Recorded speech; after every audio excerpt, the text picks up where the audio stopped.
I would say that to call it my vision is a bit incorrect. I really think and believe it was the ultimate collaborative vision. And by that I mean that the voters approved the half-cent sales tax. And they saw something along the river that was really good and they wanted to build on it. And I would extend that vision as well to the city staff. They did a great job, and the city council approved it to proceed.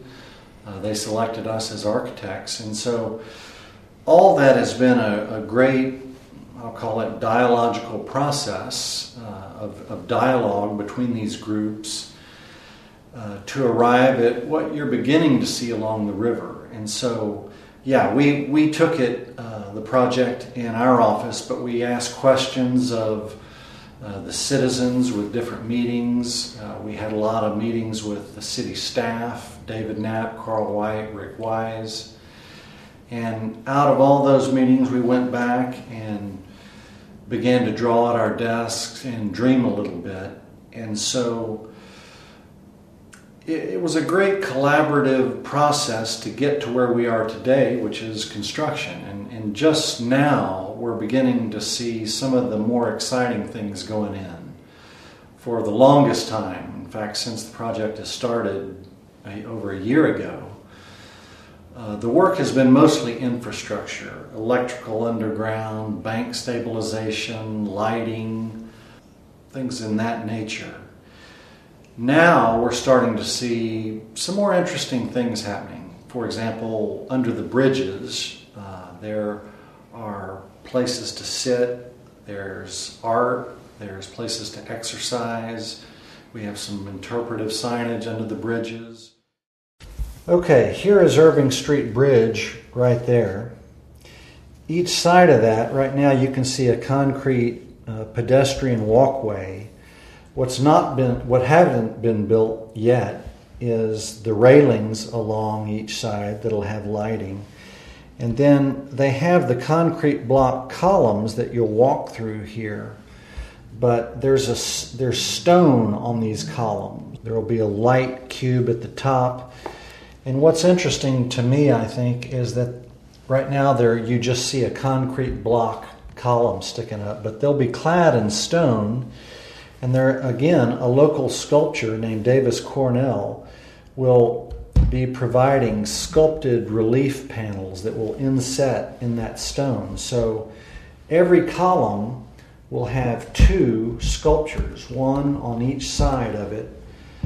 And I just think they're going to be spectacular. And I like, again, that all the work on the entire river has really been done by local contractors, designers, artists, and subcontractors. So it's a truly local project. There's not a lot of architecture along the river. It's mostly landscape architecture. So we had to really do a lot of homework and learn about landscape architecture and study places that we like that draw us to them. For example, the San Antonio River is spectacular. Now, we're not going to be the San Antonio River Walk. We're not trying to, and we shouldn't be, but we can learn a lot from them. Planting, lighting, plazas, and such. So it was real exciting getting to learn about all this new stuff that's out there that makes a place.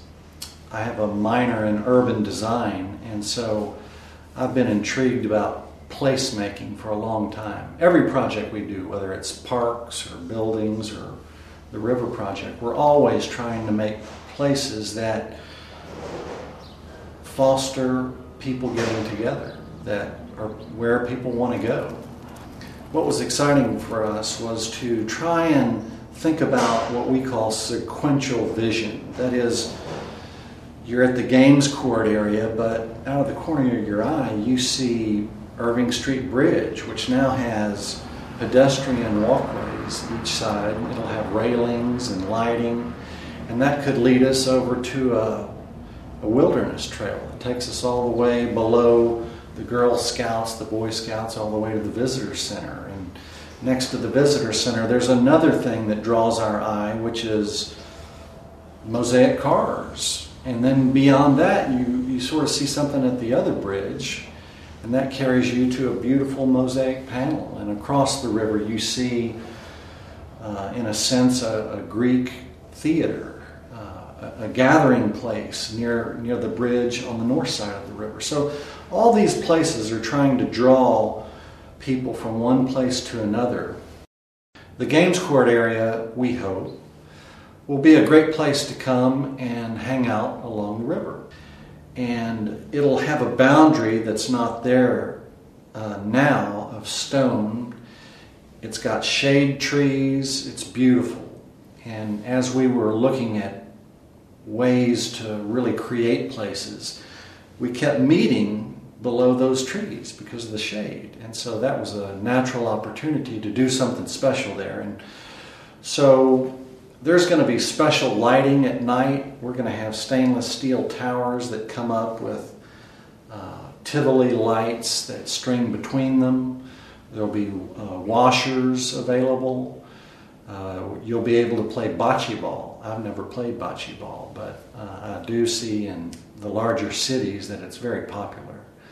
So there'll be bocce ball courts. There'll be other opportunities. There'll be places to cook out with the family, lots of places to sit.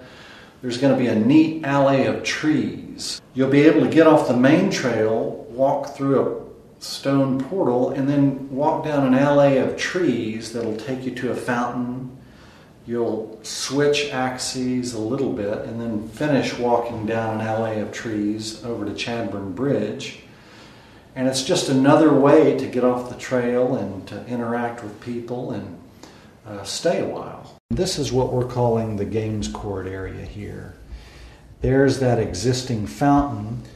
As I was talking about before, here's the Allay of Trees. You'll come off the trail here, walk through a stone arch, and these are white circles, are trees that you'll walk down right to the fountain. You can see the two trees, the Allay of Trees I was talking about.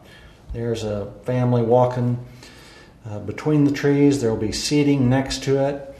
Then there will be these stainless steel towers that this is a plan and this is a section, but you'll be walking underneath these Tivoli lights that will be strung all through this Games Court area. So we haven't seen this work yet. It's not in place, but when it does happen, it'll radically change the feel of this whole area.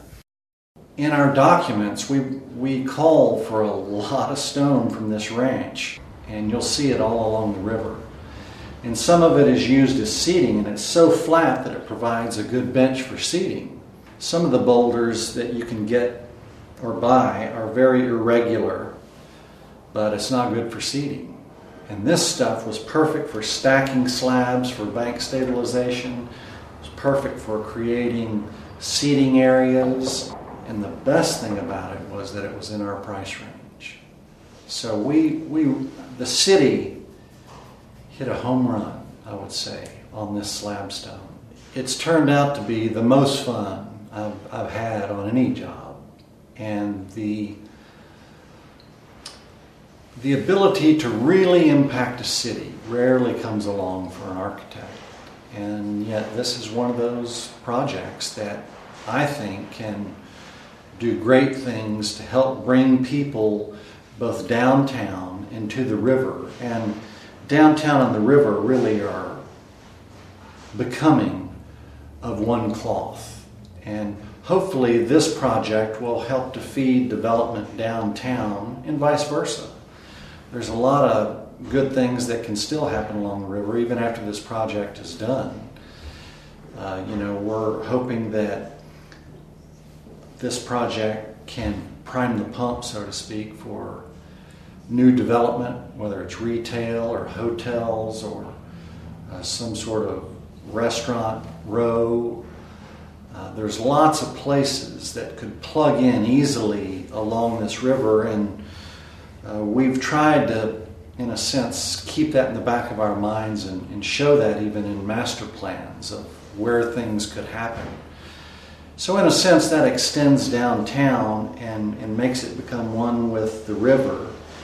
And the work that was done with the Rudat project, the fort, the museum, Celebration Bridge, all that's key to linking downtown with the cultural district through Celebration Bridge there. So this project has the ability to, in my opinion, really transform San Angelo. So that's exciting.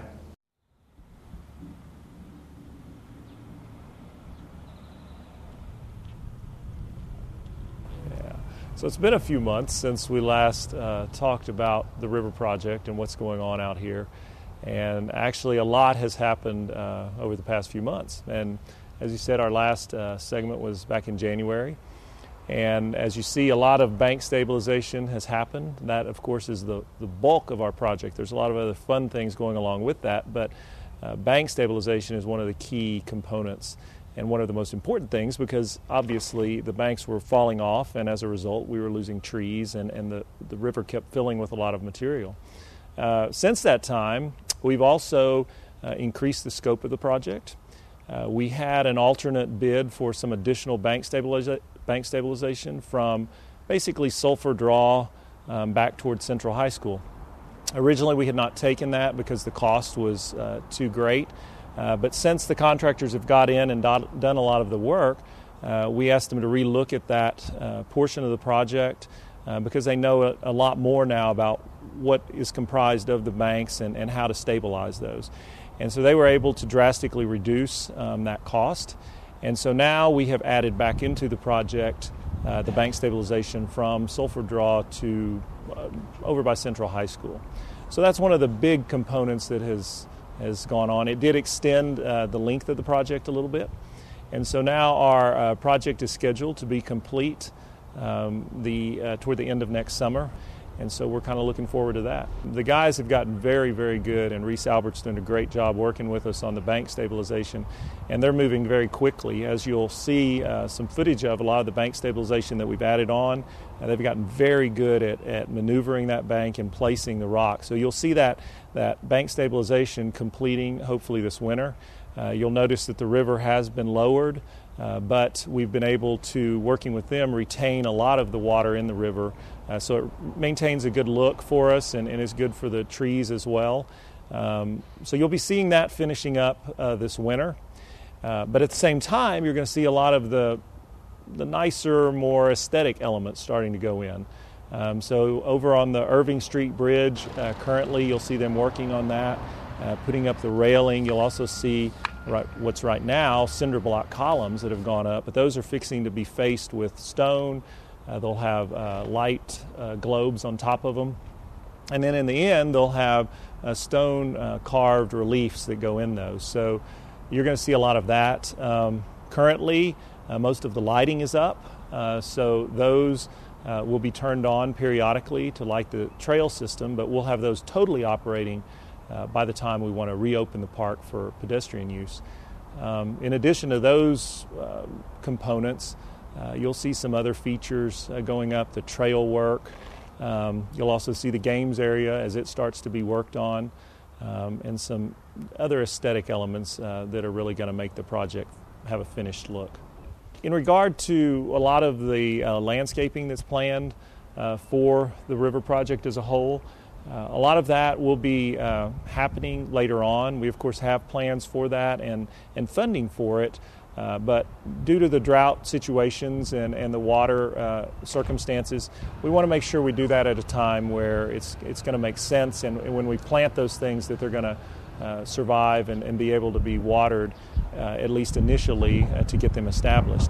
You'll also see a lot of areas along the river where we've used xeriscape, and so you'll see areas where we've used decomposed granite for our surfacing, or in places where we're going to have beds and you have native plant materials along with those. So the project really takes into account those things, and while we would really like to finish it off with our plantings, we really need to be prudent about that and time it appropriately to where our water situation in San Angelo is good and we know we can maintain those plants once they're put in place. One of the key components along the river, of course, is to reestablish our water features. And we had some of those that existed before.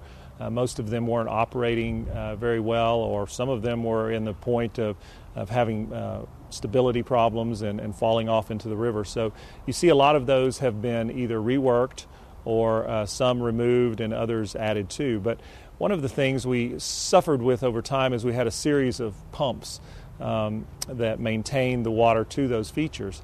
And that was always a problem because they were smaller pumps, they would go out. So what we've done is implemented one large pumping station for all of the fountains. You'll see it over near the Oak Street Bridge, and it'll have some additional features on it to help it blend in a little better. But it's a large pumping station that also, as it pulls the water in, it helps to filter that water so that as the water is fed to the fountains, not as much debris accumulates in them, keeping them cleaner and looking a lot better. Another goal was to have the water flow to those fountains much more forceful, so that you'll see when they're flowing, it's not just a small trickle, but it actually produces quite a bit of water. That not only helps keep them clean, but it also helps to aerate the river more effectively, and it's good for our fish and aquatic life in the river. As we took on this project along the river, we had several funding sources, and of course the largest being the half-cent sales tax, which the citizens supported and passed, this being one of the major projects. In addition to that, we got funding from the San Angelo Health Foundation, we got funding from the Texas Parks and Wildlife, we also got funding from the NEA, the National Endowment for the Arts. And so we had hoped to work in some art features into the project anyway, but that allowed us to do even a little more. And we partnered with the San Angelo Museum of Fine Arts. And then we had a group of local artists, Art in Uncommon Places, who worked with us, who have done a lot of the features you'll see as you move along. We've kind of, I think, started the groundwork for the art to happen, and we hope that's going to expand over the years that come, because there's a lot of places where the art can be placed all up and down the river. It makes it much more interesting as you walk along. There are art pieces to look at. So you'll see a lot of those. Art in Uncommon Places has placed several. We have murals that are up on the sides of our bridges, and then other art pieces along the trails themselves. And so we really hope to expand upon that over the years and continue to build upon that art that gives it a sense of place and gives it its own character that's unique to San Angelo. Art in Uncommon Places started with Sue and I realizing that the art community was very generous, and so was the business community, but they have a hard time talking to each other. And we have kind of formed our nonprofit to be a handshake between the artist and the business community. And we also started out, because we both have taught art for 20-something years in the public school system, and we realized that lots of children go to the museum, but not everyone. And so we wanted to take the art to the public, and so we put it in Uncommon Places. We started out with producing these group of art, which we gave the artists 3 commissions. They were 5 local artists that we picked, and we gave them 3 directives. One was that they were to recycle a car part because of Texas. 2, they were supposed to make it into a functional piece like a bench or a picnic table or a windbreak. And then they were to be tiled from head to toe because of the history of monarch tile, and also because of the National Ceramic Final here in the museum. Anyway, we knew they were supposed to go along a bike and hike path, but we've been through 6 committees in the city to get these approved, and the location has changed 3 times. So after they wrote the grant with the city and Craig Kinney and the museum, they placed our art there. And we were very excited about the placement. It's, we have 1,000 people that have worked on each one of these cars, so they're community-produced art. And we have generous people. I love being in this town because of it, but they've all contributed tile or time or space, such as Brenda and Ken Gunner gave us our first warehouse. The cars were first before the 2 murals, and there's 5 of those sculptures. we started at a think tank at Roger Allen at the chicken farm because we were told, Sue, Rainey, and I, that we could not mosaic on metal. So that's the first thing we decided we would do.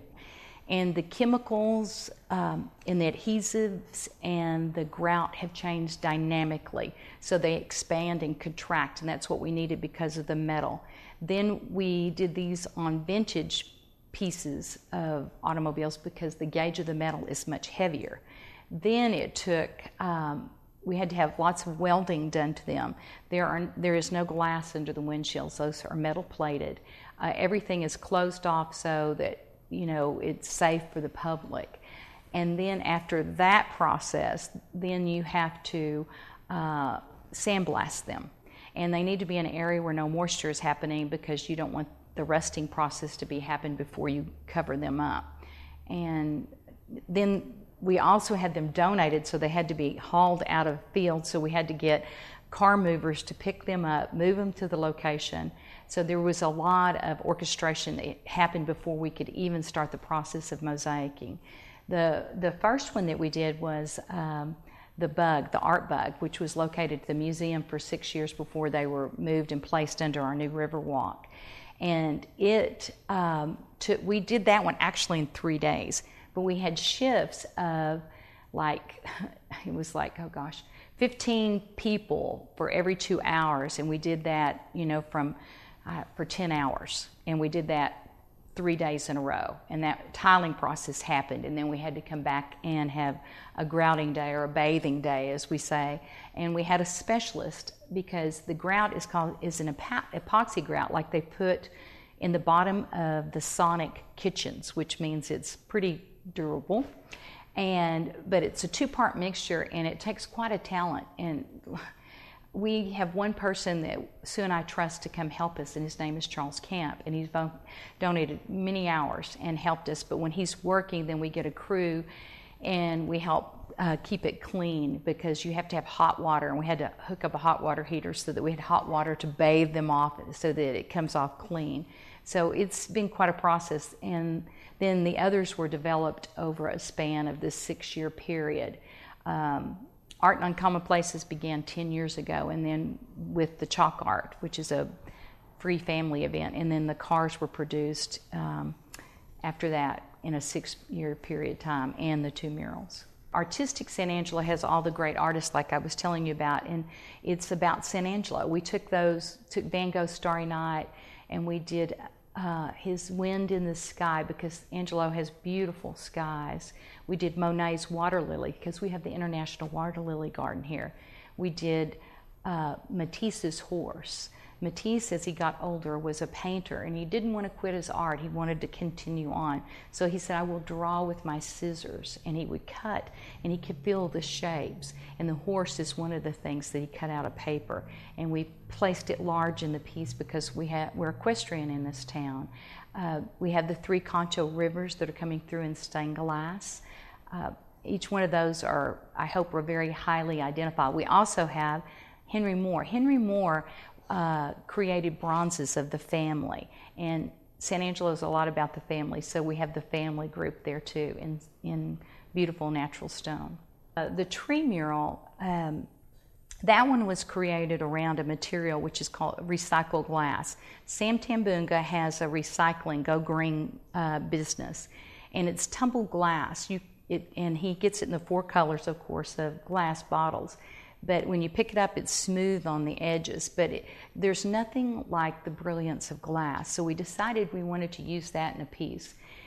And we had to develop a new method for that. Rick Swain helped us come up with the materials to make that happen. And we worked on Durarock, which is cement board. And we cut out the forms, the foliage of the tree out of the Durarock. Then we iced these boards with this adhesive kind of grout-like stuff, and then we painted with the glass to make the top of the trees. The bottom of the trees were fabricated by our friend, which we call Magic Mike. He can do anything. Anyway, and we built the bark of the trees with rebarb and bent them, and he literally bent them over his knee. We put a water meter in there so that we're very cognizant about the water that we need to maintain all of our foliage and everything in San Angelo. But that piece is all about recycling. The artist is nothing without the gift, and the gift is nothing without the work. So our work that we do is very community involved, and it is very priceless to be able to see that work out there. And also that the students that we've taught for 20 years can go by, especially with Artistic San Angelo, because it has all the great artists in the piece. And we hope that they can identify from what we've taught them who these people are. And anytime you view art, the serotonin within you is lifted, and you have a joy that you feel. So we hope everybody gets to experience that, and that is our big wish. So we're thrilled that this could happen.